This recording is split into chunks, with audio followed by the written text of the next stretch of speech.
न मन्त्रं नो यन्त्रं तदपि च न जाने स्तुतिमहो न चाह्वानं ध्यानं तदपि च न जाने स्तुतिकथा न जाने मुद्रास्ते तदपि च न जाने विलपनम्।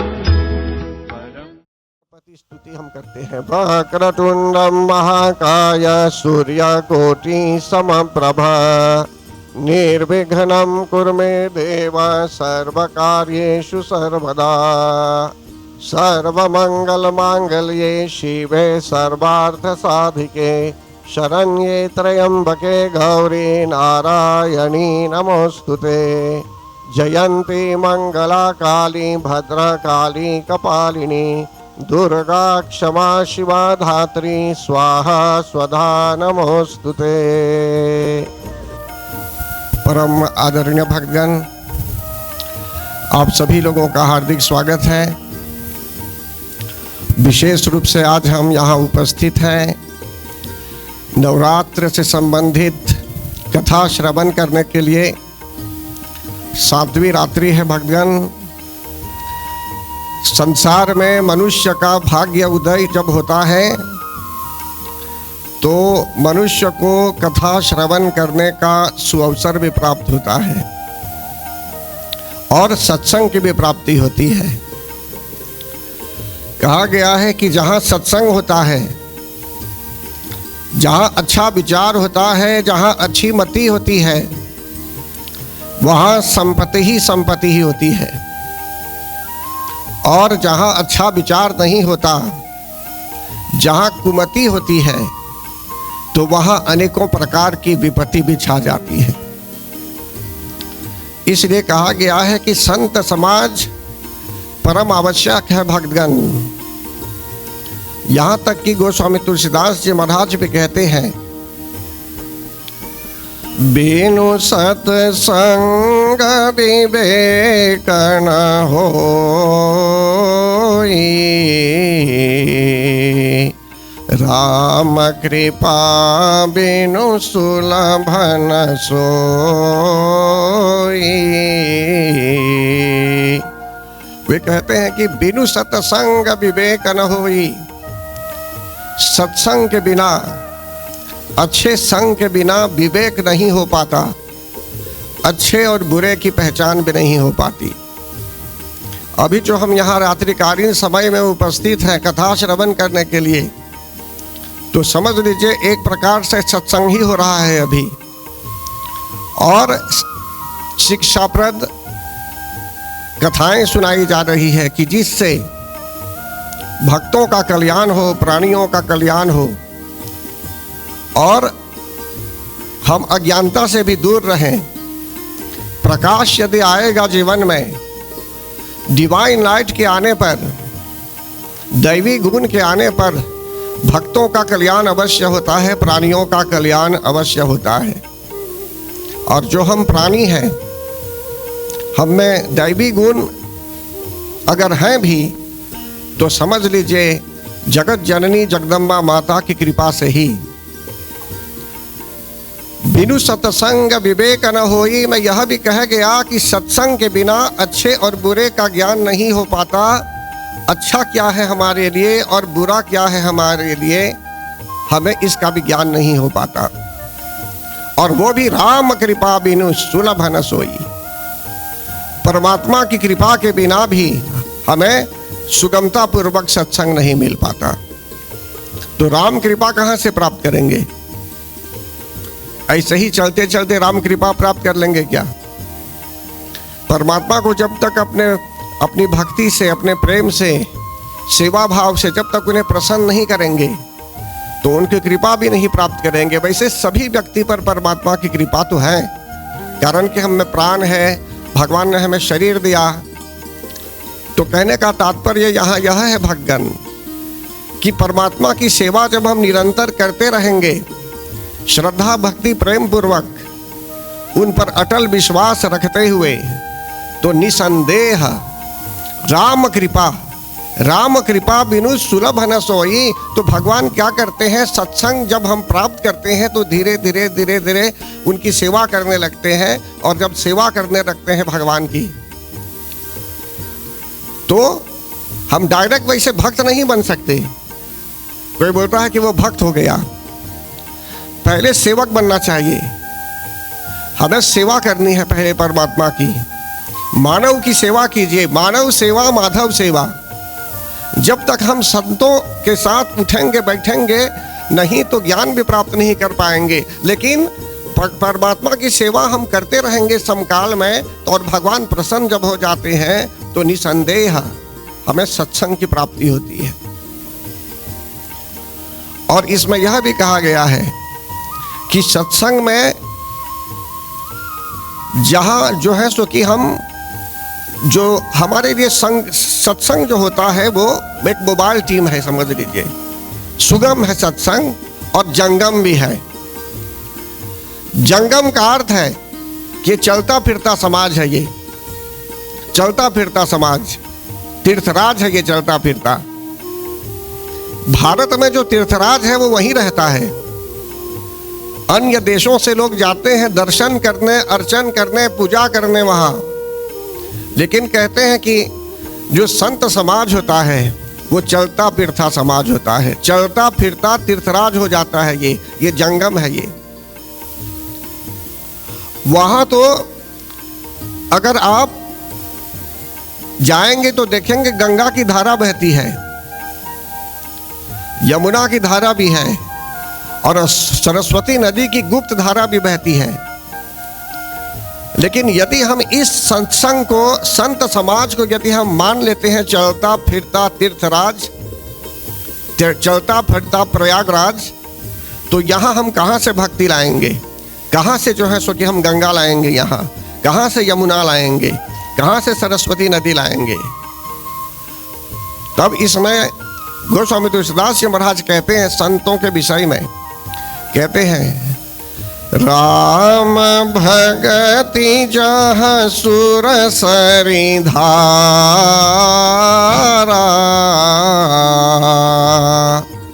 सरसई ब्रह्म विचार प्रचारा।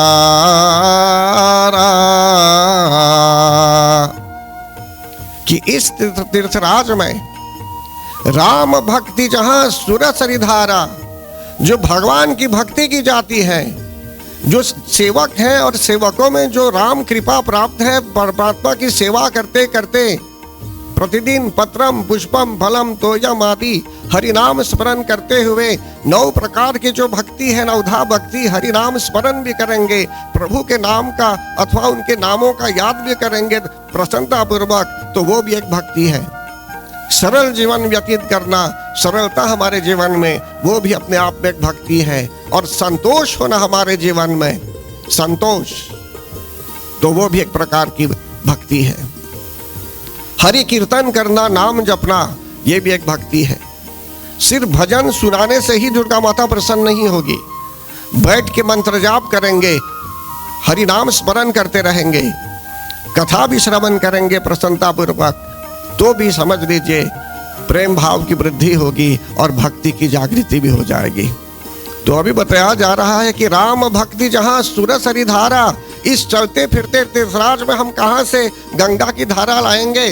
तो बोलते हैं जैसे प्रयागराज में गंगा की धारा है, गंगा नदी है वहाँ, तो यहाँ जो है इस पावन तीर्थराज में जहाँ राम भक्ति है, प्रभु की जो भक्ति है, भगवान का एक ही, भगवान तो निर्गुण है, भगवान वही सगुण रूप में यहाँ प्रकट होते हैं, सगुण रूप में आते हैं, वही शक्ति के रूप में आते हैं, वही शिव के रूप में, वही नारायण के रूप में भी।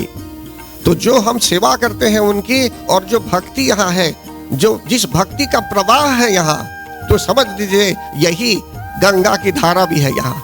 इस चलते फिरते तीर्थराज में समझ लीजिए गंगा की धारा यही है राम भक्ति, जहाँ सुर सरी धारा, देवताओं की नदी सुर सरी धारा गंगा की धारा है। और कहते हैं कि इसमें क्या अच्छा है हमारे लिए, क्या अच्छा नहीं है, इस प्रकार की जो चर्चा की जाती है। अभी इतने दिनों तक आप लोग रहे यहाँ, और कथा श्रवण कर रहे थे, श्रद्धा भक्ति प्रेम पूर्वक जो ज्ञानप्रद बातें बताई गई कि क्या हमारे लिए अनुकूल है, क्या हमारे लिए अनुकूल नहीं है, किस तरह जीवन यापन कर सकते हैं। तो इस प्रकार की जो चर्चा है होती है भक्तगण, समझ लीजिए इसका प्रवाह जो है वो यमुना नदी की धारा है। और ब्रह्म के विषय में जैसे जगत जननी जगदम्बा माता कहती हैं, अहम ब्रह्म स्वरूपिणी वेदोहम अवेदोहम शून्यम अशून्यम च, कि वे जो है वेद भी है अवेद भी है, वही ज्ञान भी है, वही जो है सो की अज्ञानता भी है, और वही जो है सो की जैसे कहा इग्नोरेंस, और वही जो है नॉलेज भी है। जिस भावना से हम रहेंगे उसी भावना के आधार पर या तो हमको अंधकार में भी डाल सकती है, या अंधकार से हमें निकाल भी सकती है, या हमारे जीवन में प्रकाश पिला सकती है, या प्रकाश को दूर भी कर सकती है। तो कहने का तात्पर्य यह है भक्तगण कि राम भक्ति जहाँ सुर सरिधारा सरस ही ब्रह्म विचार प्रचारा।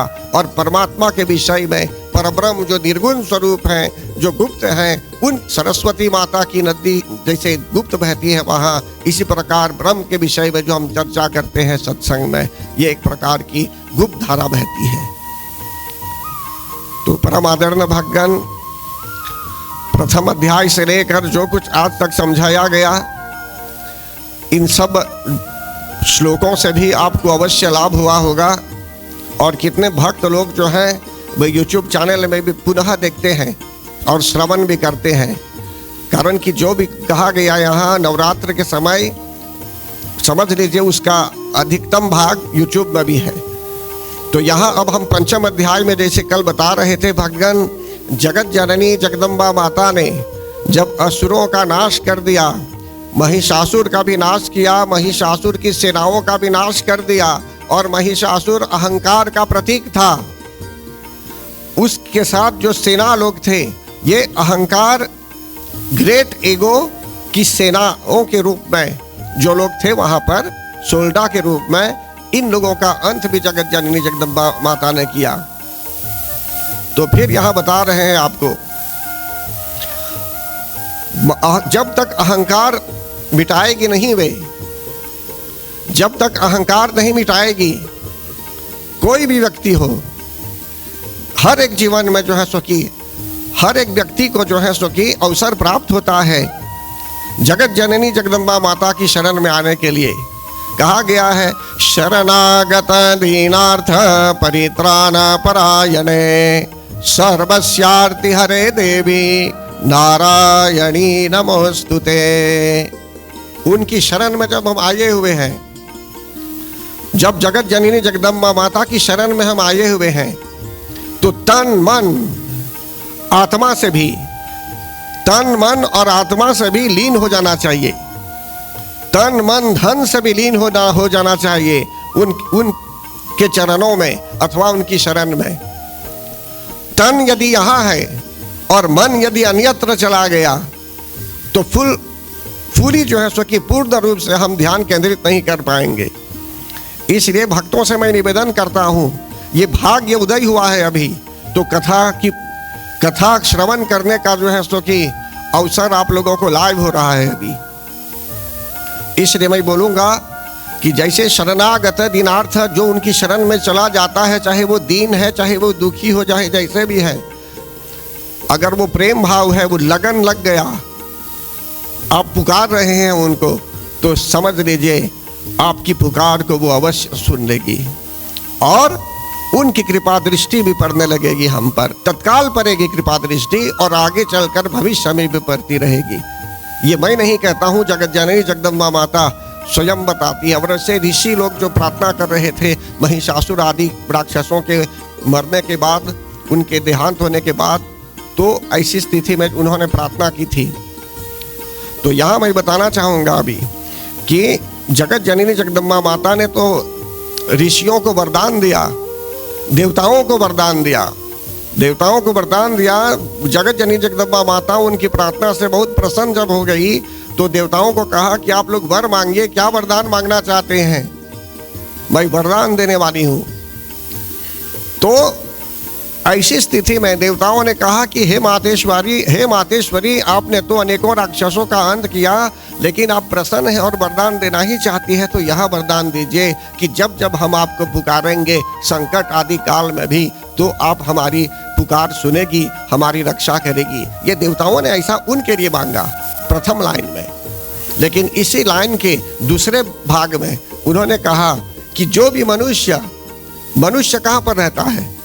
यहीं रहता है धरती पर, पृथ्वी लोक पर। यहाँ इस लोक में जो है सो कि मनुष्य पाए जाते हैं। तो कहने का तात्पर्य यहाँ यह है, नृणाम, मनुष्यों के लिए भी उन्होंने वरदान मांग लिया। कौन सा वरदान? कि जो भी मानव, जो भी मनुष्य उनका स्मरण करेगा श्रद्धा भक्ति प्रेम पूर्वक, तो ऐसे मनुष्य का जो है सो कि वे कृपा करेगी। ऐसा उन्होंने वरदान मांगा। देवताओं ने हमारे लिए भी वरदान मांग लिया कि हमारे यहाँ अनेकों तरह से कृपा करके जो है सो कि धन, जो भी चाहिए मनुष्य को जीवन में, वृत्ति धन आदि जो भी चाहिए, हर तरह से जो है सो कि वे रक्षा करेगी और प्रदान करेगी भी। तो जगत जननी जगदम्बा माता ने तथास्तु कहा। भक्तगण, इस तरह अगर आप विचार करेंगे तो हम सबको वरदान प्राप्त है। अभी उन्होंने वरदान दे दिया है हमें, लेकिन इस बात को यदि नहीं समझेंगे तो पूजा को हम एक खेल समझेंगे। ये कोई खेल नहीं है।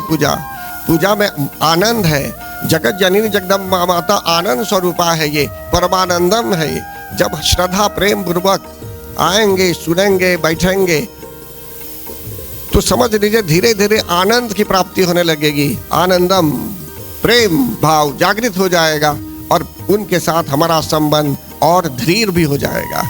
तो इसलिए भगवान, यहाँ जो मैं बता रहा हूँ, आप फॉरेन भी जा सकते हैं, प्रयागराज में भी जाएंगे, पूजा अर्चन सब करेंगे, लेकिन जब इतनी सुविधा है यहाँ कि आपको यहीं पर गंगा की धारा भी मिल रही है, भक्ति भी है, और जो है सो कि सरस्वती नदी की धारा भी बह रही है, तो ऐसी स्थिति में हमको ऐसे अवसर से लाभ उठाना चाहिए। बोलिए प्रेम से जगत जननी जगदम्बा माता की जय। 5वें अध्याय में शुंभ और निशुंभ नामक राक्षसों का वर्णन है। भगवान, शुंभ नामक राक्षस अत्याचारी हो गया था और शुंभ नामक राक्षस उस निशुंभ नामक राक्षस के साथ मिलकर जो है सो कि देवताओं को पराजित भी कर दिया, देवताओं को हरा भी दिया युद्ध में, और देवता लोग भटकने लगे धरती पर। तब जो है सो कि देवताओं को, सभी देवता लोग फिर मिलते हैं। पृथ्वी देवी गौ का रूप धारण करती है और फिर जाती हैं ये अन्य देवताओं के यहाँ। सब लोग मिलकर जो है सो कि पुनः प्रार्थना करते हैं, लेकिन उनको पता चला, यह बात याद आई उन्हें कि एक बार पर जगत जननी जगदम्बा माता ने उन्हें वरदान दिया था कि जब भी पुकारेंगे उन्हें संकट आदि काल में, तो परमात्मा भगवती माता पुकार सुनेगी और कृपा करेगी। तो देखिए भक्तगण, यह बात एकदम सत्य है। हम पाप कर सकते हैं, पर मनुष्य जान या अनजान में सब बोलते हैं, जैसे मनुष्य कभी पाप कर्म कर बैठता है, लेकिन प्रत्येक कर्म की प्रक्रिया होती है, प्रतिक्रिया होती है, एक्शन रिएक्शन। तो हम क्या है कि कर्म बंधन के चक्र में फंसने लगते हैं, दलदल में फंसने लगते हैं, दलदल में, समझ रहे ना। मुझे अभी भी याद है, दलदल जानते हैं किसे बोलते हैं? वो तो फंसते जाएंगे उसमें। एक चीज को बोलते हैं लामा, जानते हैं लामा क्या है? उसमें आप फिसल जाएंगे। वो एक प्रकार से कीचड़ ही है, लेकिन फिसल जाएंगे। मुझे अभी भी याद है, बहुत छोटा जब मैं था, तो जब बड़े भाई के यहाँ जाता था छुट्टियां मनाने, तो एक बार वहाँ एक ज़ादे के यहाँ एक किंडरगार्टन है, उसके आसपास में एक कनाल जैसा था, वहाँ अभी भी है शायद, पानी बहता था उसमें। तो हम लोग और अन्य जो बहनें थी वहाँ पर, हम लोग खेल रहे थे। तो एक गेंद चला गया उसमें, तो मैं चला गया गेंद को लाने के लिए। जब चला गया तो पैर एक जगह स्थिर नहीं हो पा रहा था, मतलब कि वहीं फिसल रहा था बार बार। तो तो फिर एक व्यक्ति जो जा रहा था वहीं हाथ पकड़ के खींच के निकाल दिया। तो कहने का भाव है भगवान बोलते हैं दलदल, मनुष्य कभी दलदल में पड़ जाता है, और हम परमात्मा की शरण में यदि आएंगे तो परमात्मा हाथ पकड़ के आपको निकाल देंगे। हमें कुछ चिंता की बात करनी नहीं है, कुछ चिंतित बिल्कुल नहीं होना चाहिए। भगवान की कृपा जब प्राप्त करेंगे भगवान, तो मन आपका प्रसन्न रहता है। पूजा में, कथा वार्ता में मन प्रसन्न रहता है, और एक जगह स्थिर भी बैठेंगे कथा सुनने के लिए। अब कथा श्रवण नहीं करना चाहेंगे तो बाद में जब भाग्य उदय होगा तब शायद 1 वर्ष के बाद, 2 वर्षों के बाद, या हो सकता है 10 वर्षों के बाद, तब जाकर कथा मिलेगी, नहीं तो कथा नहीं मिलेगी। तो इसलिए कथा जब तक नहीं मिलेगी भगवान, तो मन भी पवित्र नहीं हो पाएगा। मन रूपी दर्पण पर, जैसे ऐनक को हम साफ करते हैं, ऐनक को, तो वो साफ हो जाता है, समझते हैं ना। अनेकों सॉल्यूशंस लगा सकते हैं ऐनक में साफ करने के लिए, क्लीन हो जाता है। लेकिन हमारा जो मन है, मन रूपी दर्पण, मन रूपी दर्पण पर यदि, दर्पण बोलते हैं ऐनक को, तो मन रूपी दर्पण पर यदि मैल है, धूल जमी हुई है, तो उसको कैसे साफ करेंगे? तो कहते हैं कि शक्ति जी जो है, भगवती जगत जननी जगदम्बा माता ऐसी कृपा करती है कि धीरे धीरे सब क्लीन कर देती है, मन एकदम साफ हो जाता है और आपका परसेप्शन दूर तक चला जाता है। अभी परसेप्शन पर जो मैं बोल रहा हूं, अभी ऐसा चरित्र भी आ सकता है इसमें। तो 5वें अध्याय में क्या होता है भक्तगण, जब देवता लोग स्तुति करने लगे जगत जननी जगदम्बा माता की, तो पार्वती माता के शरीर से एक तेज प्रकट हुआ और एक देवी का स्वरूप भी बना वहां। और देवताओं ने जब बातें की संकट विषय में, उनके संकट कालीन स्थिति के विषय में, शुभ और निशुभ आदि के विषय में, तो उस समय वैसे तो जगत जननी जगदम्बा माता को तो पहले से ज्ञात था, लेकिन फिर भी हमको कभी कुछ रिक्वेस्ट भी करना पड़ता है। तो ऐसी स्थिति में भगवान देवताओं ने निवेदन किया कि हे मातेश्वरी, आप कृपा कीजिए, हम फिर संकट में पड़े हुए हैं और हम इससे निकलना चाहते हैं। हम बहुत दुखी हैं, दीन और दुखी हैं, इसीलिए आपकी शरण में हम आए हुए हैं। तो उन्होंने कहा, जो जगत जननी जो शक्ति प्रकट हुई थी वहाँ, उन्होंने कहा कि आप बिल्कुल मत घबराइए। देखिए यहाँ ऐसा कहा गया है, तयास्माकं वरो दग्धो यथाप्सत्सु स्मृताखिलाः भवतां नाशयिष्यामि तत्क्षणात् परमापदः। कि हमें स्मरण हो गया, आपने कहा था पहले कि जब भी हम संकट में रहेंगे और आपकी स्मृति करेंगे, आपकी स्तुति करेंगे, तो ऐसी स्थिति में जो है सो कि परम आपत्ति को आप दूर कर देगी। तो देखिए भक्तगण, ये जो देवताओं ने स्मरण किया था सिर्फ उनके लिए नहीं है। मैंने अभी कहा आपको कि हम सबको वरदान है, हम सब वरदान प्राप्त कर चुके हैं देवताओं की कृपा अनुसार। तो हम चाहे अपने घर में है, अपने पूजा रूम में है, चाहे मंदिर में भी है, कहीं कहीं आपको अपने से ही आप मंत्र जाप कर लेंगे, ठीक हो जाता है, समस्याओं का समाधान भी हो जाता है।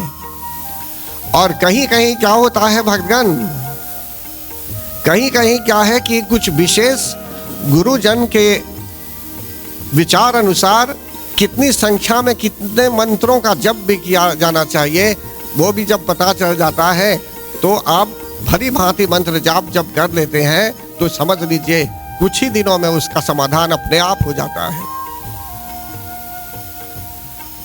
तो इसलिए बोलते हैं स्पेशलाइज्ड मंत्राज, कुछ ऐसे मंत्र हैं, आपको सिद्धि भी हो जाएगी मंत्रों की, और आपका समाधान, आपकी समस्याओं का समाधान भी हो जाएगा, सॉल्यूशंस भी क्रॉप अप हो जाएंगे ऑटोमेटिकली दैवी कृपा से। और इसलिए यहाँ आगे कहते हैं, इति कृत्वा मतिम देवा हिमवन्तं नगेश्वरम जगमुस्तत्र ततो देवीं विष्णु मायां प्रतुष्टुभुः। कि वहाँ देवी प्रकट हुई थी, तब देवता लोग कौन सी स्तुति करते हैं, हम भी ये स्तुति कर सकते हैं अपने अपने घर में भी, अपने अपने समाज में भी। वे बोलते हैं देवता लोग देवा ऊंचो। देखिए यहाँ ज्ञान है अभी कथा में, वो जो प्रवाह बह रहा है अभी, वो सरस्वती माता की कृपा अनुसार प्रवाह बह रहा है।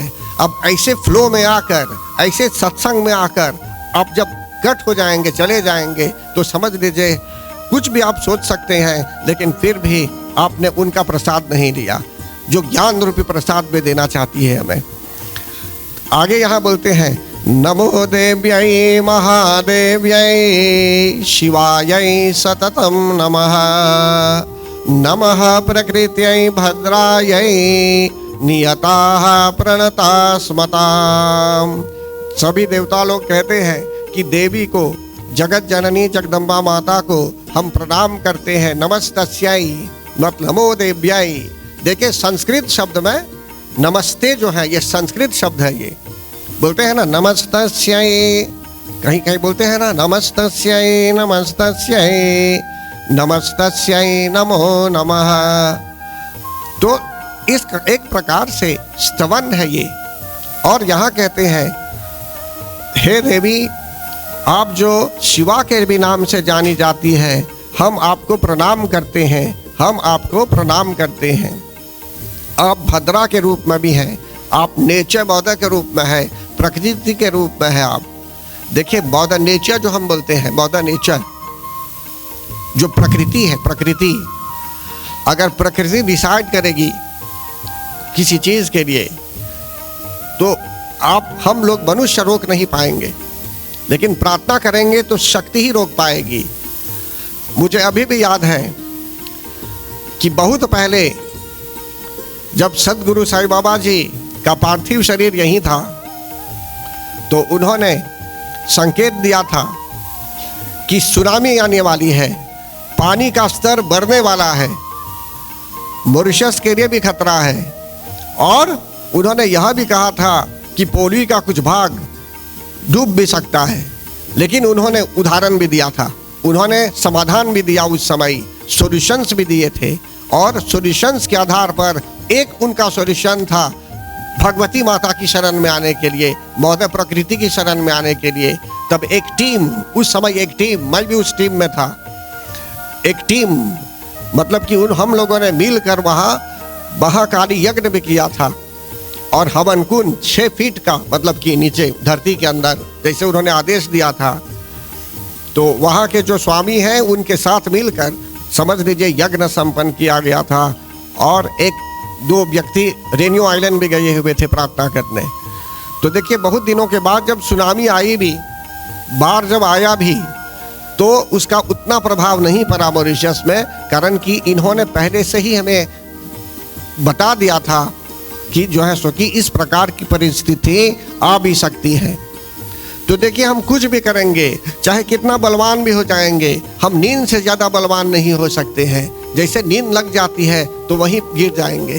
बड़े बड़े रसलर्स जो होते हैं, जैसे उस दिन मैं बता रहा था, बड़े बड़े रसलर्स वे तो मुझे पकड़ कर वहाँ फेंक सकते हैं, एक उंगली में फेंक देंगे, जितने बड़े बड़े होते हैं वे लोग। एक उदाहरण के लिए बोलता हूँ भाई, कहने का भाव है कि चाहे वे कितने बलवान भी क्यों ना हो, लेकिन नींद के आगे वे बहुत निर्बल है, गिर जाएंगे। इसी प्रकार भक्तगण, इसी प्रकार यहाँ बताया जाता है आपको। बोलिए प्रेम से जगत जननी जगदम्बा माता की जय। हमारे मध्य में जो 1-2 प्रतिष्ठित लोग आए हुए हैं, इन सबको हार्दिक स्वागत। अब भाई इतू जी, और उधर जो है सो कि हमारे पुराने मित्र श्री अभी भी आए हुए हैं, उनका भी स्वागत है।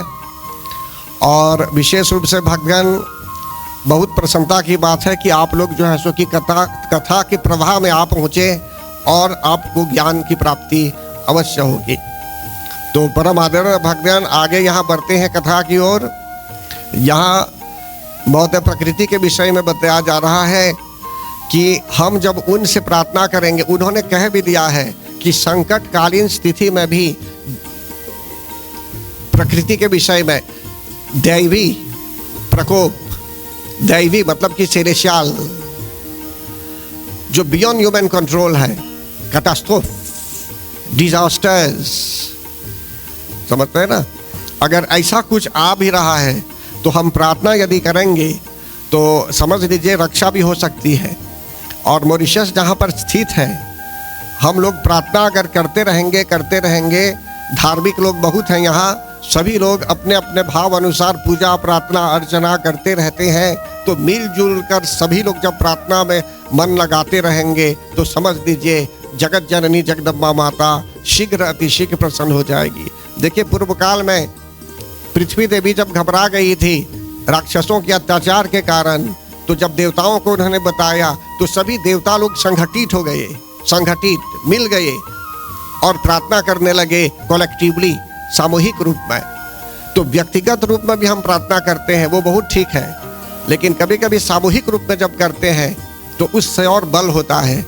तो हमारे देश में भी और विदेशों में भी अनेकों प्रकार के, अभी ग्लोबल वार्मिंग के आधार पर अगर विचार करेंगे तो अनेकों प्रकार के संकट भी आ सकते हैं, लेकिन माता रानी अगर चाहेगी, इनकी कृपा होगी तो हम उस प्रकार की जो संकट है जिसका वर्णन अभी किया गया, हम उससे भी बच सकते हैं। तो उन्होंने कहा है कि शरीर के अंदर भी यदि किसी प्रकार की पीड़ा है तो इसका भी निवारण वे कर सकती है। शरीर के बाहर भौतिक प्रकोप यदि भी है तो भौतिक ताप को भी दूर करा सकती है वे। दुर्घटना आदि का योग भी यदि आ रहा है जीवन में तो ऐसी स्थिति में वे कृपा करती है कि जिससे हमें दुर्घटना भी ना हो, और दुर्घटना हो भी जाती है किसी कारणवश तो समझ लीजिए उसका थोड़ा ही प्रभाव पड़ता है। तो फिर इसके बाद आगे बताते हैं, यहाँ मैंने कहा दैवी ताप सेलेशाल, तो कौन रोक सकता है? हम जाकर बात कर सकते हैं ऐसे परमात्मा से कि आप सुनामी को मत आने दीजिए, या हरिकेन जा रहा है, हरिकेन, उसको रोका जा सकता है ऐसे? क्या कर सकते हैं? एक बागिया बनाएंगे क्या? मतलब कि उससे तो हमें संकट भी हो सकता है। तो हमें भगवती माता की शरण में ही आना है, वे चाहेगी तो रोक भी सकती है। तो इसीलिए देवता लोग वहाँ गए प्रार्थना करने कि जो राक्षस अत्याचार कर रहा था, शुम्भ नामक राक्षस, उसके अत्याचार से सभी लोग दुखी थे, भक्तगण संकट में थे। आगे बोलते हैं, रौद्रायै नमो नित्यायै गौर्यै धात्र्यै नमो नमः ज्योत्स्नायै चेन्द्ररूपिण्यै सुखायै सततम नमः। उन्होंने रौद्रा नामी देवी को प्रणाम किया, गौरी माता को प्रणाम किया, और जो है सो कि अनेकों प्रकार से सुख देने वाली जो देवी हैं सबको प्रणाम किया। कैसा प्रणाम किया? सतत प्रणाम किया, मतलब कि प्रेम पूर्वक प्रणाम किया। कल्याण्यै प्रणतामृध्यै सिद्ध्यै कुर्मो नमो नमः नैऋत्यै भूभृतां लक्ष्म्यै सर्वाण्यै ते नमो नमः।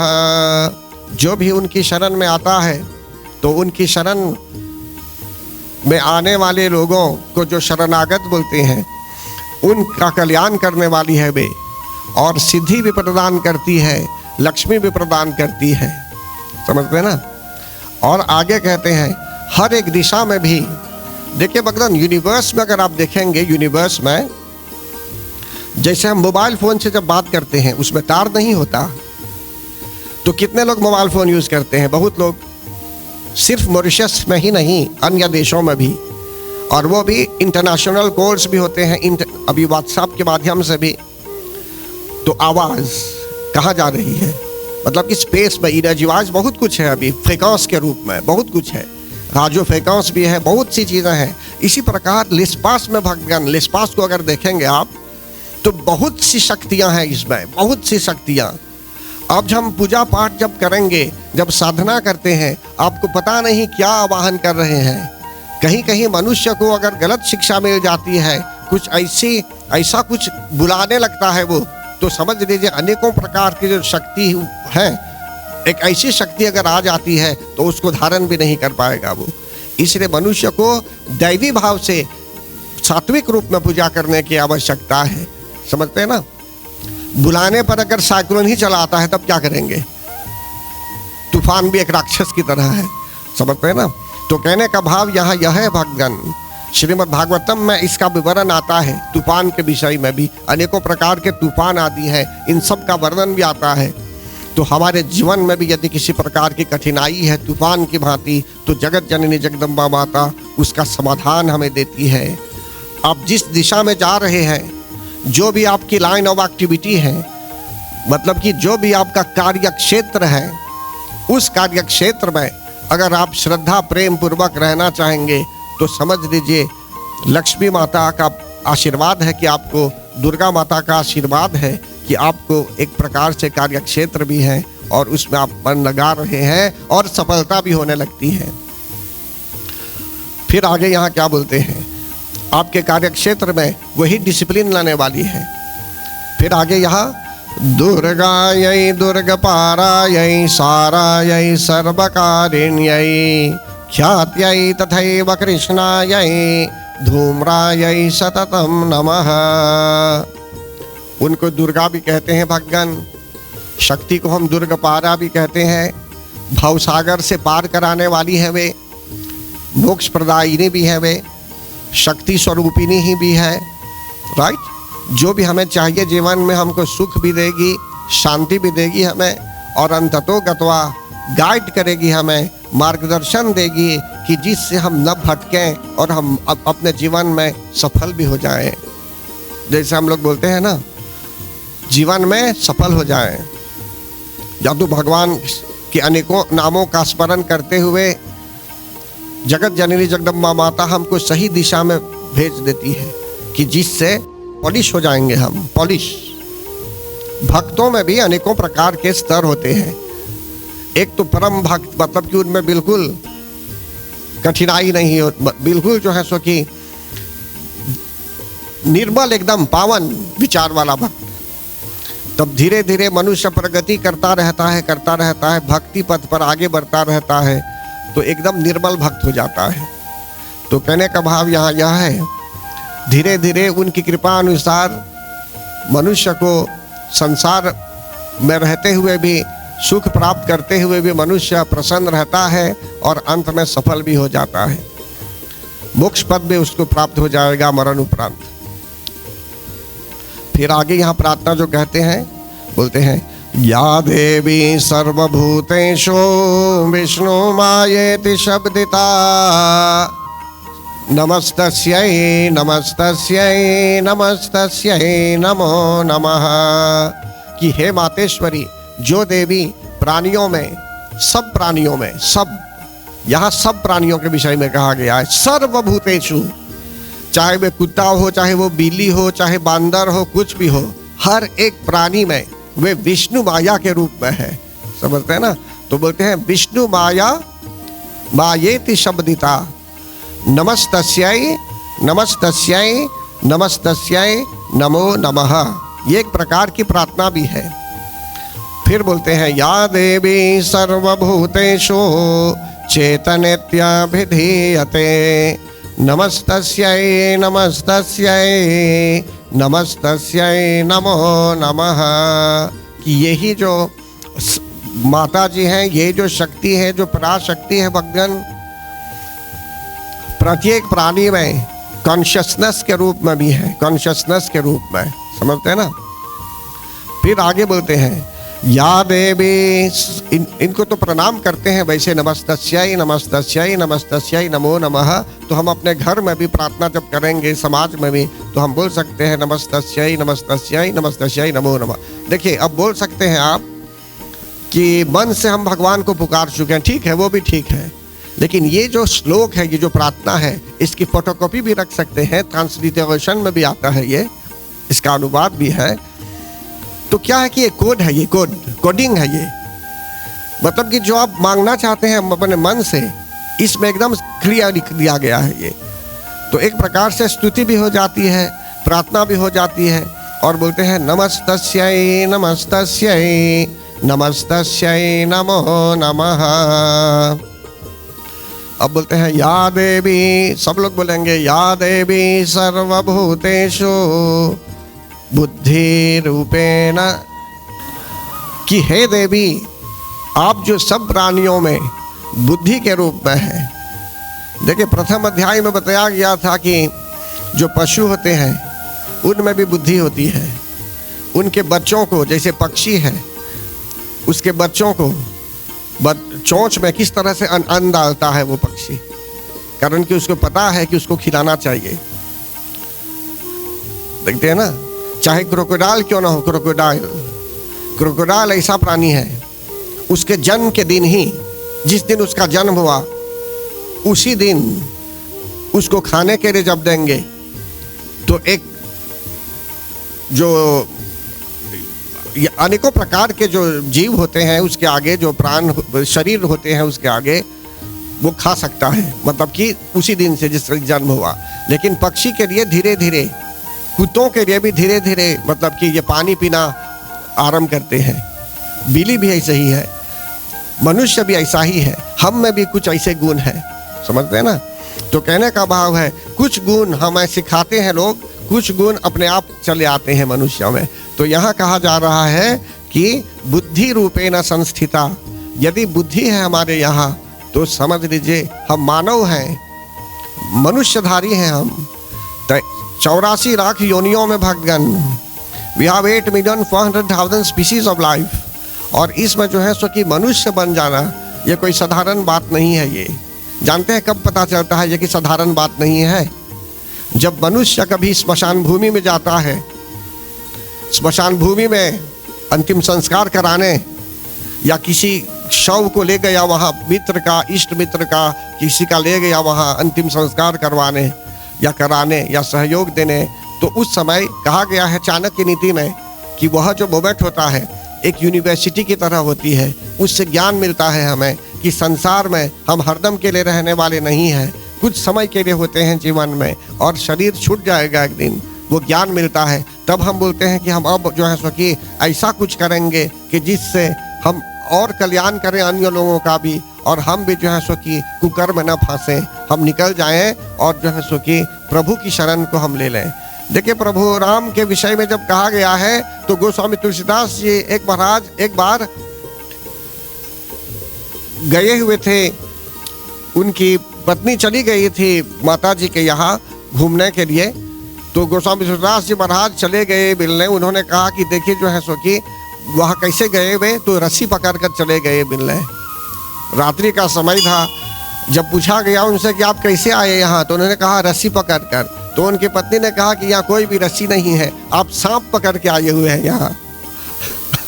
तो कहने का भाव यहाँ है भक्तगण, उनकी पत्नी ने कहा कि आप जो समय बर्बाद कर रहे हैं और समय बर्बाद करके यहाँ आए हुए हैं, आप प्रभु की खोज में यदि निकल जाते तो आपके लिए कितना अच्छा होता। तो उस समय वे निकले वहाँ से और प्रभु की खोज के लिए निकले। और देखिए उन्होंने गोस्वामी तुलसीदास जी महाराज ने जो है सो कि ये श्री रामचरितमानस नामक ग्रंथ को भी रच लिया। श्री राम जय जय राम, श्री राम जय जय राम, श्री राम जय राम, जय जय राम, श्री राम जय राम, जय जय राम, श्री राम जय राम, जय जय राम, श्री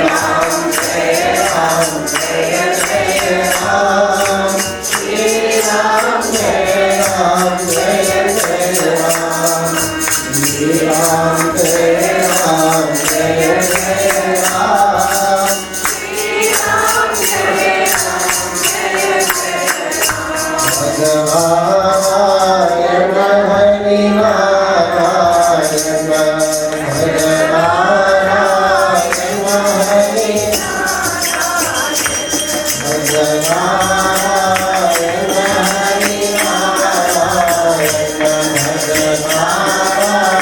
नारायण,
कृष्ण भगवान की जय, जगत जननी जगदम्बा माता की जय।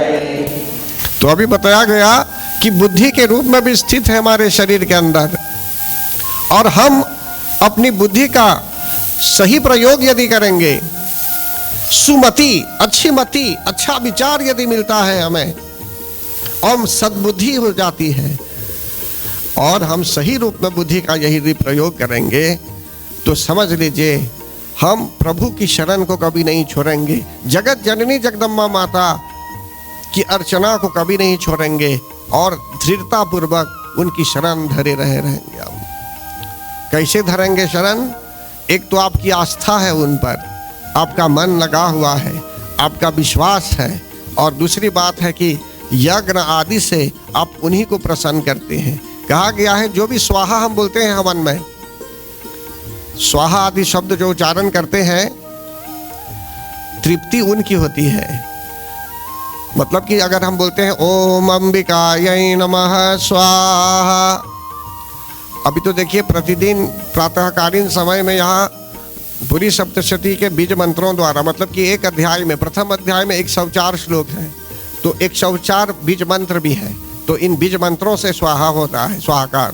दूसरे अध्याय में भी ऐसे ही, तीसरे जितनी संख्या में जहाँ जहाँ श्लोक है, इनके अनुसार इन बीज मंत्रों से हवन होता है।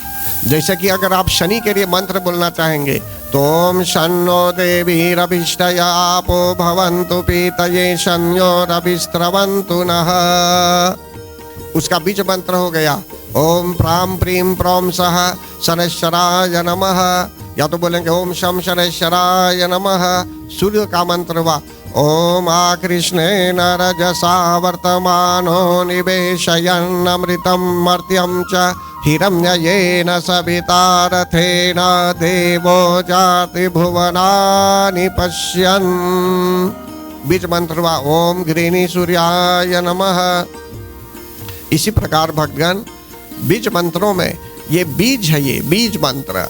जैसे कि आम रोपेंगे आप, तो एक डाली से नहीं रोपते हैं आम को, अगर उसका बीज है, बीज में अपने आप जम जाता है वो आम, समझते हैं ना? आठी मतलब बीज उसके अंदर है। इसी प्रकार से भक्तगण यहाँ आपको बता रहे हैं कि बुद्धि रूपेण संस्थिता। देखिए भक्तगण जब भगवान अवतरित होते हैं तो पहले उनके पार्षद लोग चले आते हैं, समझते हैं ना? तो इसी प्रकार समझ लीजिए जो हम लोग अभी जिस प्रकार सत्संग कर रहे हैं पूरे जनता के कल्याण के लिए, देश विदेशों में भी प्रसारण हो रहा है, तो इसके लिए समझ लीजिए आप लोगों को भगवान ने भेज दिया पार्षद के रूप में भी, और हमारे जो कैमरामैन भाई हैं इनको भी भेज दिया स्पेशल, कि जिससे जो है सो कि लगे हुए हैं मेरे साथ कितने वर्षों से। तो कहने का भाव है कि सजन है, इनमें सजनता है, और पूरी आस्था है पूजा पाठ को लेते हुए, इसलिए आज हमारे बीच सत्संग के रूप में भी है, कथा भी सुन रहे हैं, और पूरा सहयोग दे रहे हैं ये प्रसारण के लिए भी। आगे बोलते हैं या देवी सर्वभूतेषु निद्रा रूपेण संस्थिता नमस्तस्यै नमस्तस्यै नमस्तस्यै।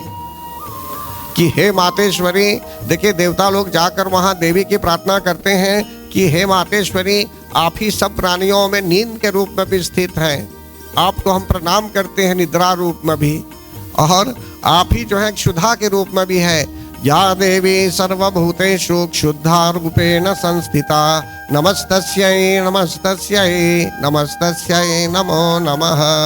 भूख प्यास के रूप में भी आप जो है, जो हमें कुछ भूख है, भूख प्यास, तो ये उन्हीं की कृपा से है, नहीं तो आपको वो फीलिंग ही नहीं होती, वो भावना ही नहीं होती कुछ खाने की, समझते ना? तो आगे बोलते हैं ये या देवी सर्वभूतेषु छाया रूपेण संस्थिता नमस्तस्यै नमस्तस्यै नमस्तस्यै नमो नमः। छाया मतलब लोपाज, तो छाया के रूप में भी हमारे साथ हैं, इनको हम प्रणाम करते हैं। शक्ति के रूप में भी है भगवान, या देवी सर्वभूतेषु शक्ति रूपेण संस्थिता नमस्तस्यै नमस्तस्यै नमस्तस्यै नमो नमः। आप ही की कृपा से हमें शक्ति होती है चलने के लिए भी, बोलने के लिए भी। समझते ना, वाक शक्ति बोलते हैं ना, वाक शक्ति। सरस्वती माता कृपा करती है, परमात्मा कृपा करते हैं, तो जो आप सोच रहे हैं वो फटाफट वाक में, मतलब कि वाणी में बोल देंगे। वाणी उनकी कृपा द्वारा नहीं हो सकता। इसी प्रकार देखने के लिए आंखों में शक्ति चाहिए। प्राण तो है शरीर के अंदर, प्राण शक्ति।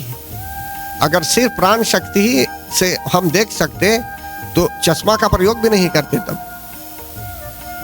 समझते ना, कहने का भाव है कि प्राण के होने के बावजूद भी हमें देखने की आवश्यकता होती है, तो नयनों में जो शक्ति भी चाहिए वो ही है, उन्हीं की कृपा से प्राप्त है। और यहाँ बोलते हैं हम कि शक्ति रूपे न, वही शक्ति सिर्फ शरीर के अंदर नहीं, पूरे देश में जो शक्ति चाहिए, इस पृथ्वी के लिए जो शक्ति चाहिए, घूमने के लिए भी, अपनी धुरी पर जो पृथ्वी घूमती रहती है उसके लिए भी जो है सो की शक्ति चाहिए। यूनिवर्स को अगर आप एनालाइज करेंगे तो बहुत सी चीज़ें हैं। आप जानते हैं कितने वेग से ये, कितने प्रकार के पत्थर गिरते हैं और कभी पृथ्वी के एकदम पास होकर चले जाते हैं। क्या नाम है उनका? हाँ, एस्टेरॉयड। मतलब कि ये सब जो है सो कि बहुत बड़े बड़े भी होते हैं। तो मतलब कि शक्ति चाहिए हमें, और पूरे संसार को भी शक्ति चाहिए, गतिशील होने के लिए भी हर तरह से हमें शक्ति चाहिए। बैठने के लिए शक्ति, कथा सुनने के लिए शक्ति, सोने के लिए भी शक्ति चाहिए, यहाँ तक कि भोजन करते हैं तो भोजन को पचाने के लिए भी डाइजेशन चाहिए, शक्ति चाहिए। फिर आगे क्या बोलते हैं? या देवी सर्वभूतेषु लज्जा रूपेण संस्थिता। इससे पहले है जाति रूपेण, फिर लज्जा रूपेण संस्थिता। देखिए, हम सब में लज्जा चाहिए। लज्जा अपने आप में एक दैवी गुण है। लज्जा अपने आप में एक दैवी गुण है। तो इसलिए अगर जो कहीं लज्जा भी है तो समझ लीजिए ये एक दैवी गुण है। सब प्राणियों में लज्जा के रूप में वही वास करती है, और शांति के रूप में वही वास करती है। या देवी सर्वभूतेषु शांति रूपेण संस्थिता नमस्तस्यै नमस्तस्यै नमस्तस्यै नमो नमः। कि हे देवी, आप शांति के रूप में, हार्मोनी के रूप में, ट्रैंक्विलिटी के रूप में, हार्मोनी के रूप में आप जो स्थित हैं, आपको हम प्रणाम करते हैं। फिर आगे, या देवी सर्वभूतेषु श्रद्धा रूपेण संस्थिता नमस्तस्यै नमस्तस्यै नमस्तस्यै नमो नमः। और वही श्रद्धा के रूप में है भगवान। श्रद्धा मतलब सेल्फ डिसिप्लिन के रूप में वही है, कांति के रूप में भी वही है। इसीलिए बोलते हैं कि या देवी सर्वभूतेषु कांति रूपेण संस्थिता नमस्तस्यै नमस्तस्यै नमस्तस्यै नमो नमः। कांति क्या है?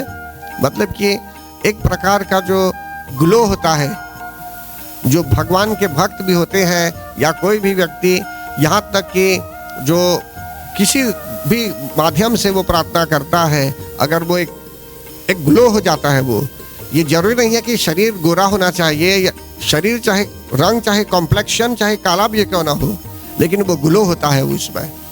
समझते हैं ना? मैं नाम नहीं लेना चाहता हूँ, लेकिन ऐसे कितने अंतर्राष्ट्रीय स्तर पर कितने लोग हुए हैं, रंग एकदम डार्क। भगवान श्री कृष्ण भी बहुत श्याम थे, वे काले रंग के थे, लेकिन उनमें ग्लो था, वो ग्लो, एक ग्लो, स्पेशल ग्लो। तो इसको कांति बोलते हैं। या देवी सर्वभूतेषु कांति रूपेण संस्थिता नमस्तस्यै नमस्तस्यै नमस्तस्यै। उस कांति में ही वो जो ग्लो है, समझ लीजिए एक प्रकार का भाव आ जाता है उसमें। तो फिर आगे यहाँ बोलते हैं एक प्रकार की चमक है। या देवी सर्वभूतेषु लक्ष्मी रूपेण संस्थिता नमस्तस्यै नमस्तस्यै नमस्तस्यै। और वही लक्ष्मी के रूप में भी वास करती है भगवान।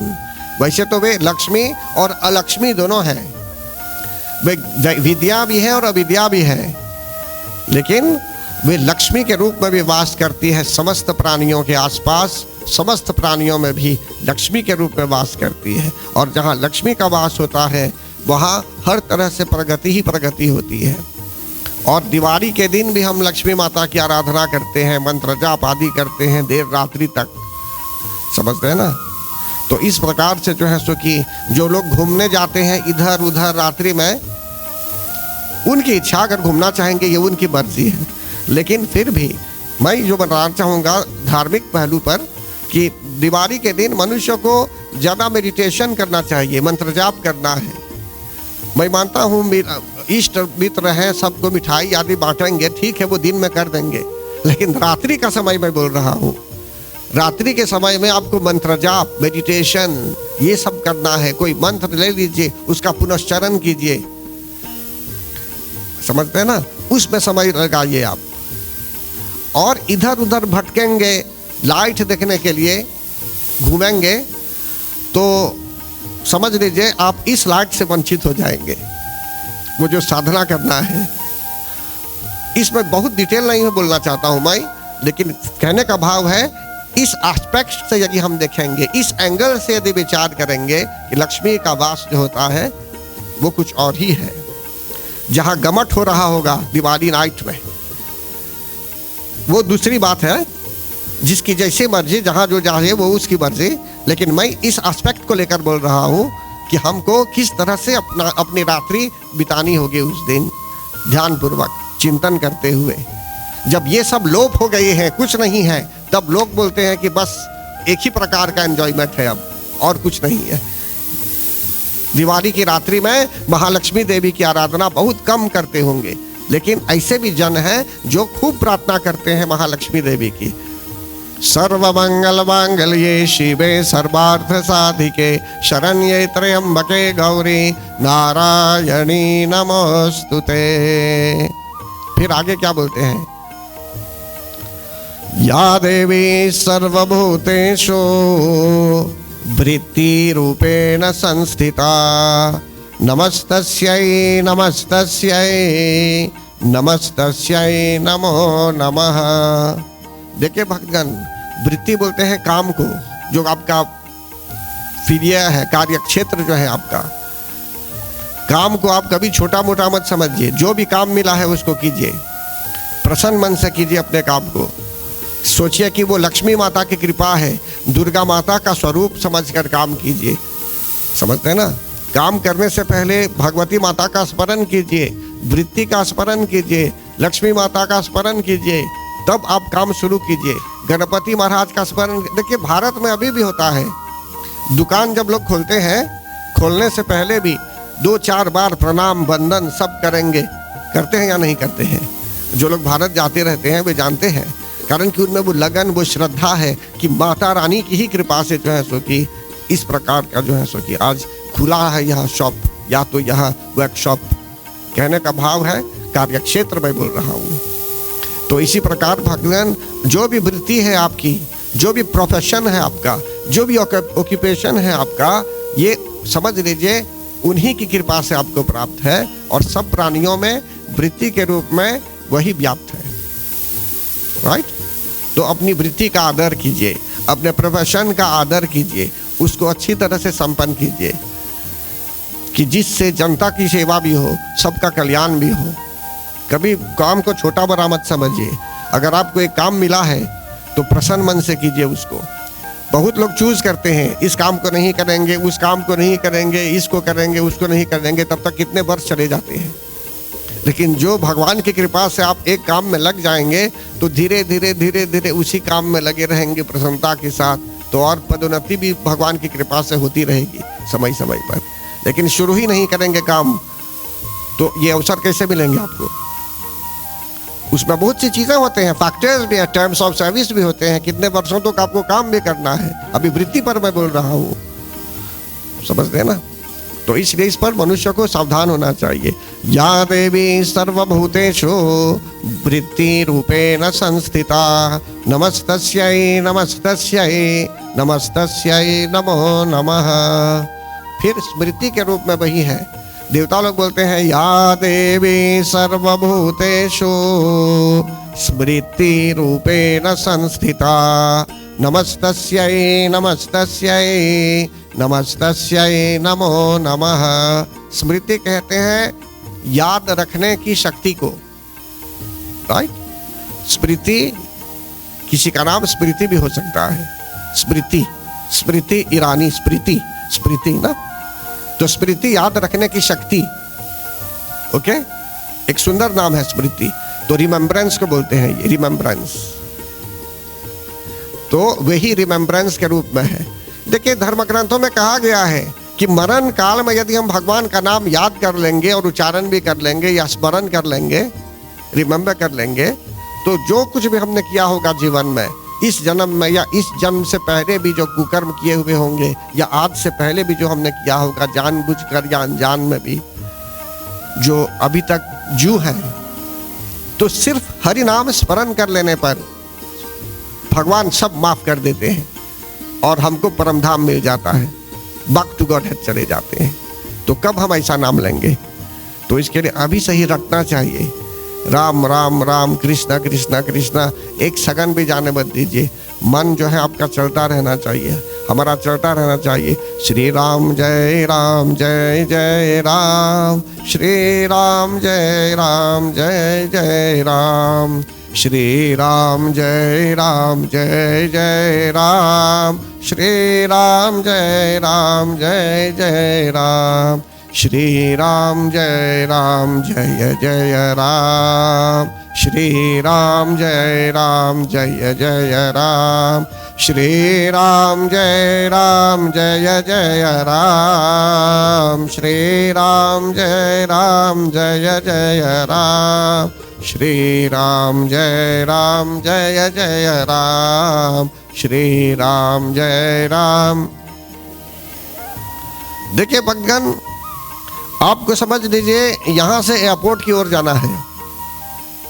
आप चाहे जाएंगे मोटर में, चाहे बस में जाएंगे, चाहे लॉरी में जाएंगे, चाहे साइकिल में जाएंगे, चाहे पैदल जाएंगे, जैसे आपकी इच्छा, या किसी मित्र के साइकिल के साथ साइकिल में बैठ के जाएंगे, साइकिल पर जाएंगे या किसी भी जाएंगे आप, लेकिन आपको तो जाना है वहाँ।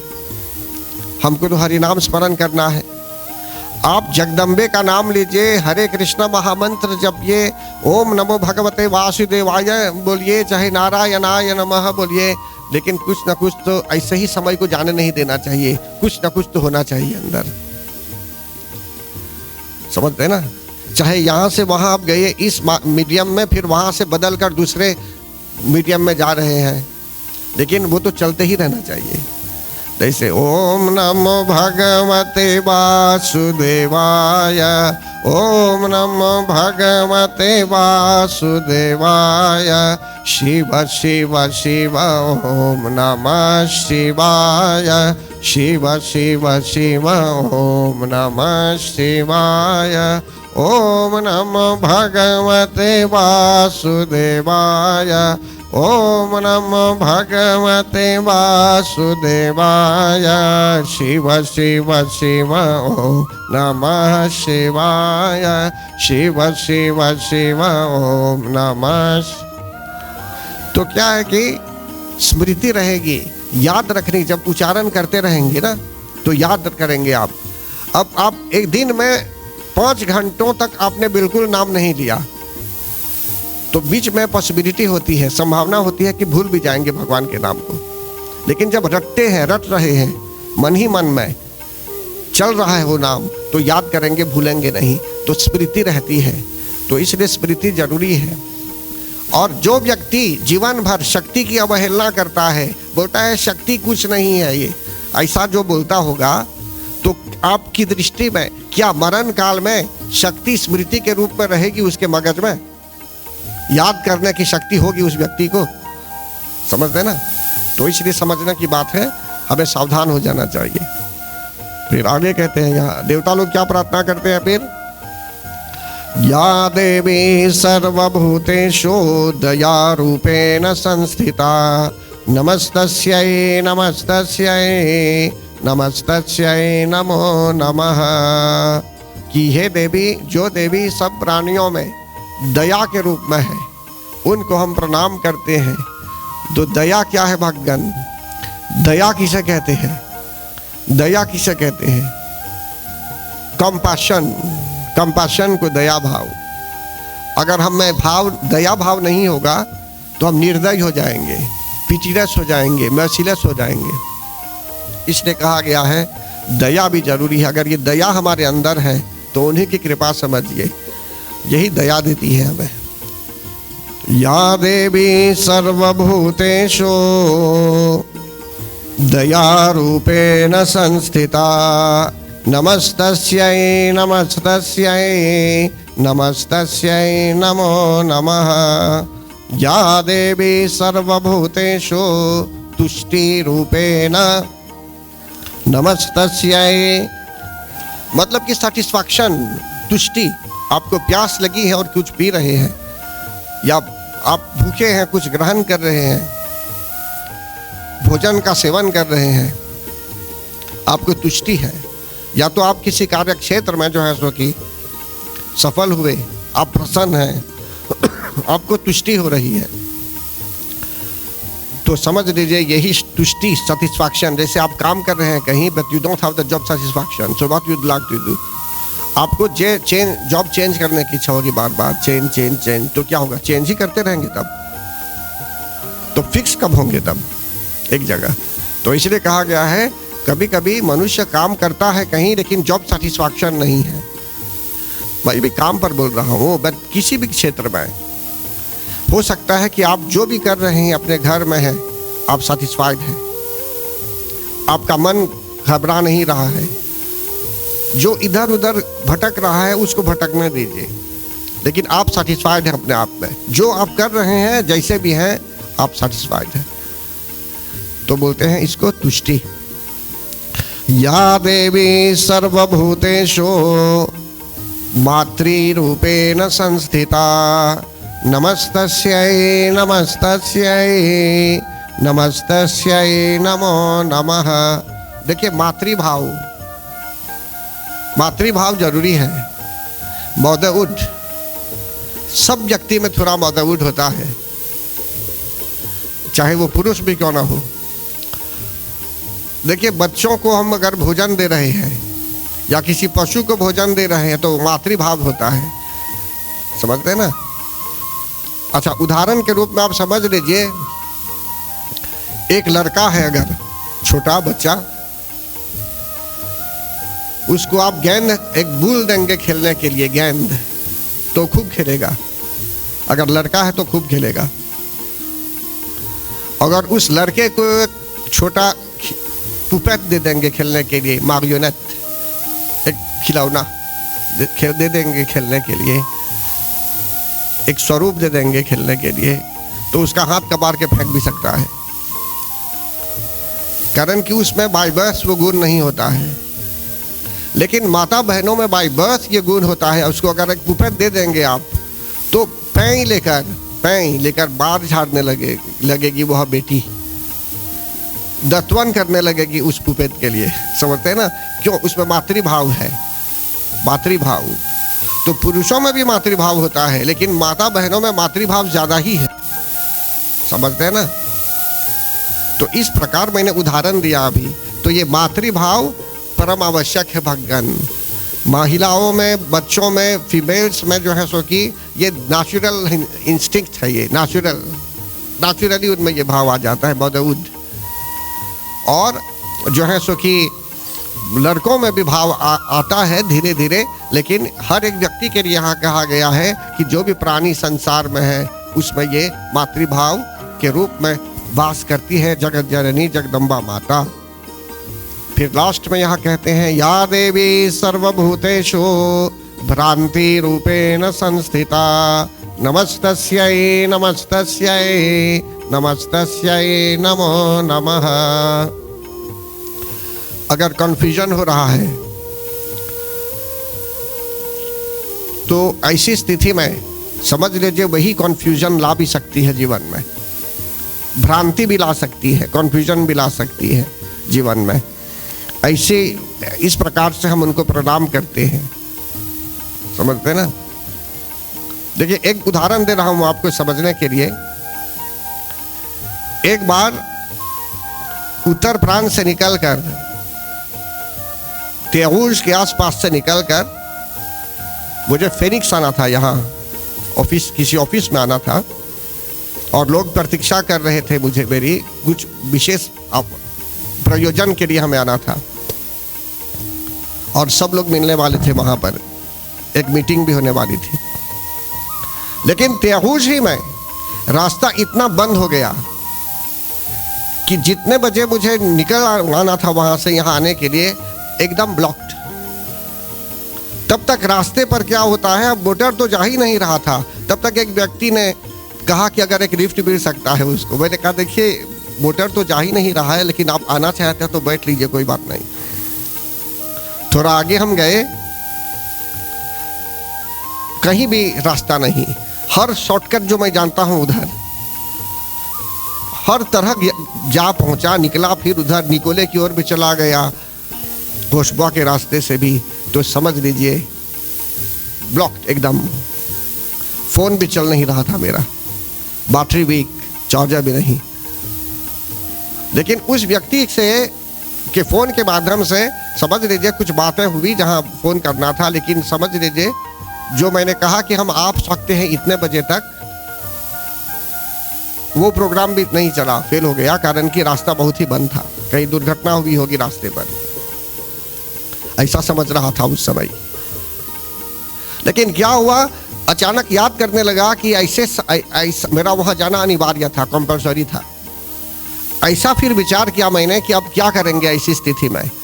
मैंने ओम ऐम ह्रीम क्लीम चामुंडाय विच्चे मंत्र का जप किया मन ही मन में। तब कुछ ही दूरी में वह व्यक्ति जो साथ लिफ्ट मिला था वो भी उतर गया, कहा कि पॉसिबल अभी नहीं जा सकते हैं, तो कहीं रुक गया उधर ही। अब मैं जब फेनिक्स आ पहुंचा तो जब कहाँ 11 बजे पहुंचना था, तो 12:30 बजे लगभग पहुंच रहा हूं या 1 बजे। तो जब वहां पहुंचा मैं, तो क्या हुआ, जो मीटिंग होने वाली थी पहले से ही मीटिंग कैंसिल हो गई, पोस्टपोन हो गई है। क्यों करेंगे मीटिंग अभी बाद में, क्यों पोस्टपोन हो गई मीटिंग, कारण कि कुछ ऐसे लोग आ गए थे वहां डिस्टर्बेंस क्रिएट करने के लिए, ऑफिस में डिस्टर्बेंस क्रिएट करने के लिए, कि उन लोगों के साथ डील करते हुए अन्य सहकर्मियों के समय चले गए। उन्होंने कहा कि अभी नहीं, अभी लगभग आधे घंटे 1 घंटे के बाद अब मीटिंग होगी। तो देखिए भगवान, वहां नाम स्मरण किया गया और यहाँ मीटिंग ही पोस्टपोन हो गई अपने आप, कोई प्रॉब्लम नहीं हुआ किसी को, समझते हैं ना। और ऐसा सिचुएशन हो गया कि हैंडल कर दी दुर्गा माता ने बीच में सब कुछ। तो यहाँ यही भाव है भगवान, इसको बोलते हैं भ्रांति, कन्फ्यूजन, समझते हैं ना। कभी कन्फ्यूजन्स भी हो जाते हैं जीवन में, और फॉर द गुड कोज भी हो जाता है। अगर आप जाना चाहते हैं कहीं विदेश, मन बोलता है नहीं जाने के लिए, फिर आप नहीं जानते हैं जाएंगे या नहीं जाएंगे, जाना चाहिए या नहीं जाना चाहिए, भ्रांति हो रही है, तो समझ लीजिए एक संदेश आ रहा है उधर से कि अभी मत जाइए आप, समझते हैं ना। कारण कि जाएंगे भी तो ब्लॉक हो जाएंगे बीच में, कुछ ठहर जाइए फिर बाद में जाइए, तब हो सकता है कि रास्ता क्लियर भी हो जाएगा। तो परम आदरणीय भगवान यहाँ भ्रांति के विषय में बताया गया, और चित्ती रूपे न संस्थिता, मतलब चैतन्य के रूप में भी वही है, कॉन्शियसनेस के रूप में भी वही, आत्मा के रूप में भी हमारे शरीर में, प्राणियों के शरीर में विराजित है। तब देवता लोग क्या बोलते हैं यहाँ, स्तुता सुरै पूर्वमभीष्ट संश्रया तथा सुरेन्द्रेण दिनेषु सेविता करोतु सान शुभ हेतुरीश्वरी शुभानि भद्राणि अभिहन्तु चापदः।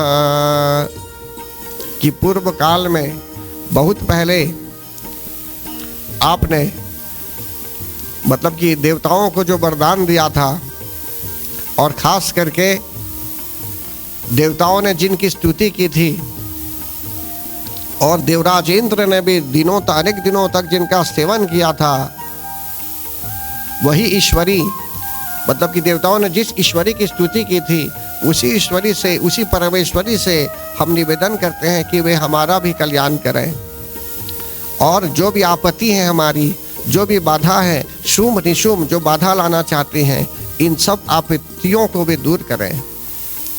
तो परम आदरणीय भगवान यहाँ यही बताया जाता है, जो भक्ति से विनम्र होकर उनका स्तवन करता है, उनको याद करता है, तो संपूर्ण विपत्तियों का नाश भी कर देती है। तो वे कहते हैं कि हे जगदम्बा माता, आप हमारे संकट को दूर कीजिए। तो कभी कभी हमें भी चाहिए कि हम बहुत सी चीज़ें हैं, अगर कुछ मांगना चाहते हैं स्पेसिफिक उनसे तो मांग भी सकते हैं।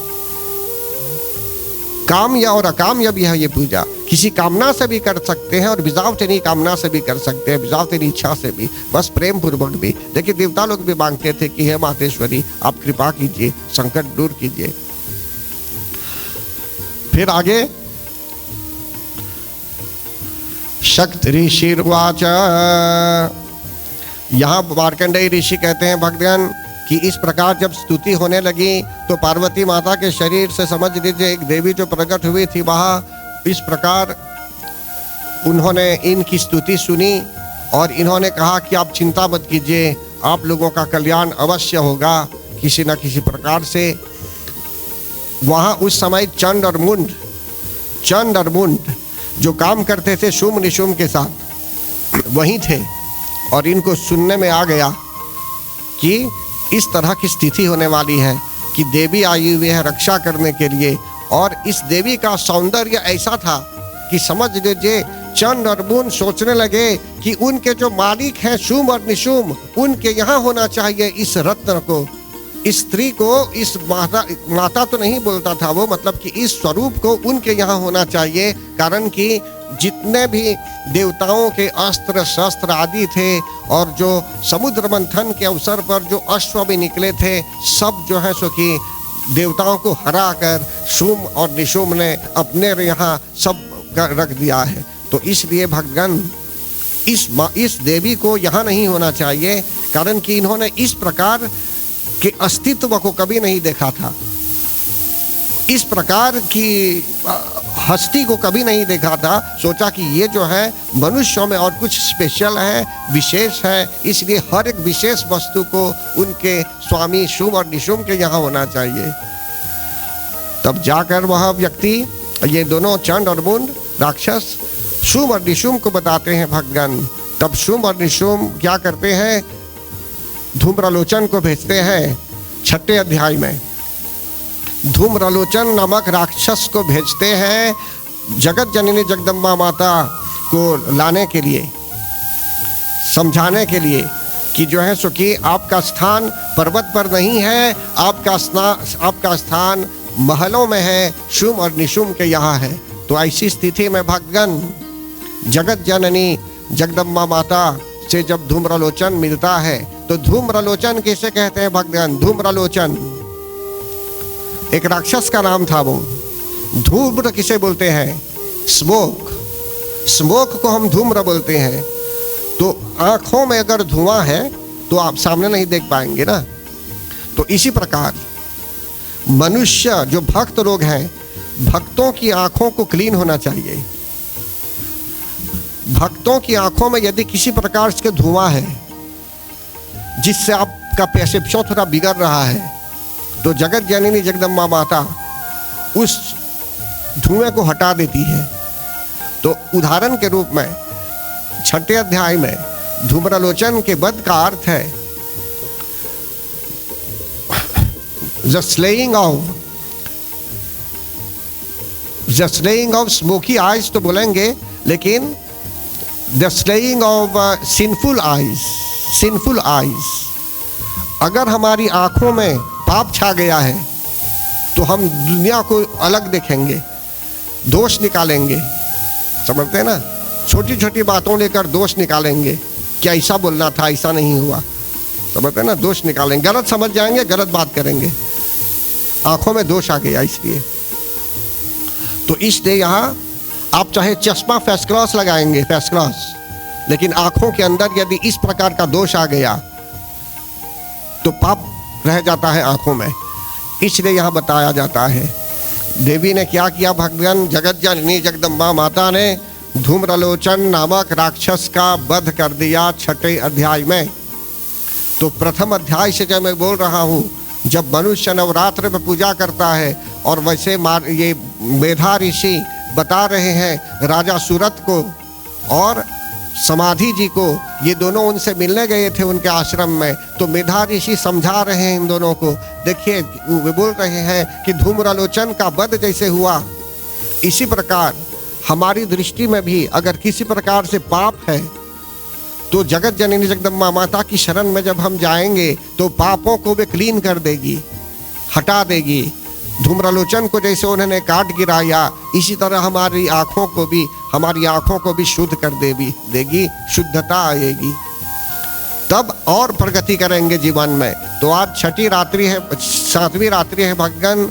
अभी बहुत सी बातें बताई गई, जो संदेश है, जो पूजा प्रार्थना है, और वैसे समय का भी पाबंद होता है, इसलिए समय अनुकूल भी समझाते हैं कि जिससे हम लोग समझें एक साथ। लेकिन फिर भी यहाँ बताया गया कि धूम्रलोचक नामक राक्षस का भी वध हो गया। तो हम भी जब प्रार्थना करेंगे तो जगत जननी जगदम्बा माता के आगे जब आते हैं इसे प्रार्थना करने, तो उनको एक्सरे करने देना चाहिए। वो एक्सरे करती है, वहाँ से देखती है हमें, चेक करती है हमें, अगर कहीं कुछ खराबी है हमें तो हर तरह से वे हमें शुद्ध कर देती है। तो अगर मन उनके चरणों में लग रहा है, मन शुद्ध हो गया जब, तो समझ लीजिए मन लग जाएगा उनकी शरण में। तो इसलिए भगवान, जब तक मन प्रभु के चरणों में नहीं लगता, शक्ति की शरण में नहीं आता मन, तो ये रनिंग वाटर है ना नदी में, यहाँ पानी कैसे जा रहा है, अभी दौड़ता हुआ जा रहा है। लेकिन जैसे समुद्र में वो पानी चला जाता है तो शांत हो जाता है। तो हम भी, मन जब स्थिर हो जाता है, भजनों के माध्यम से, यज्ञों के माध्यम से, कथा वार्ता के माध्यम से ज्ञान प्राप्त करने पर, तो समझ लीजिए मन स्थिर हो जाता है जगत जननी जगदम्बा माता की शरण में। और ये स्पिरिचुअल एस्पेक्ट को यदि हम लेंगे तो डिवोशनल सॉन्ग्स भी सुनना आरंभ कर देंगे, प्रगति भी करने लगेंगे जीवन में।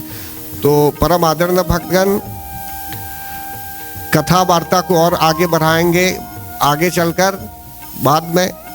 लेकिन अभी के लिए मैं यही कहूँगा आप लोगों को कि प्रातःकालीन समय में यज्ञ होता है। जिन भक्तों की इच्छा है आने के लिए वे आ सकते हैं, यज्ञ में भाग लेने के लिए भी श्रद्धा भक्ति प्रेम पूर्वक आइए।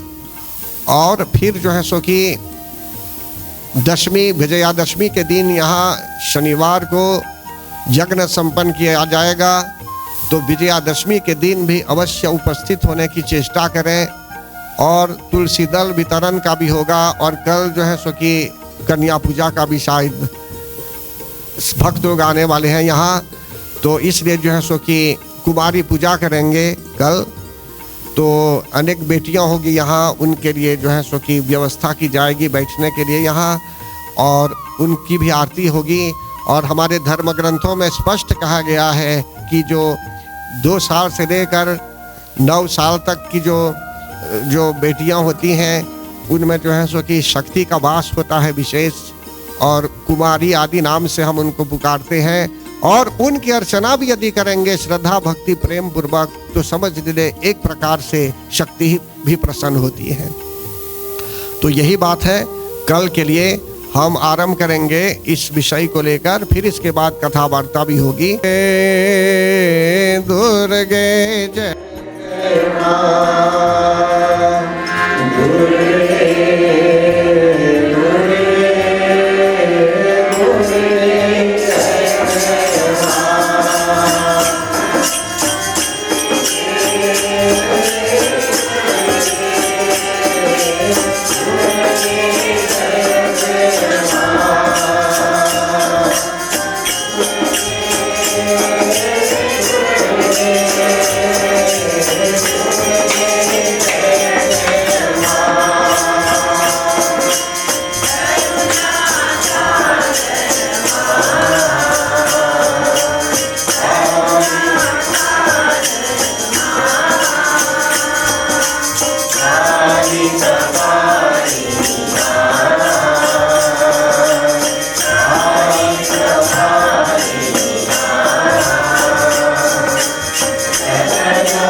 शरण्ये त्र्यम्बके गौरी नारायणी नमोस्तुते जयन्ती मङ्गलकारिणी भद्रकाली कपालिनी दुर्गा क्षमा शिवा धात्री स्वाहा स्वदा नमोस्तुते न मन्त्रं नो यन्त्रं तदपि च न जाने स्तुतिमहो न चाह्वानं ध्यानं तदपि च न जाने स्तुतिकथा न जाने मुद्रास्ते तदपि च न जाने विलपनम्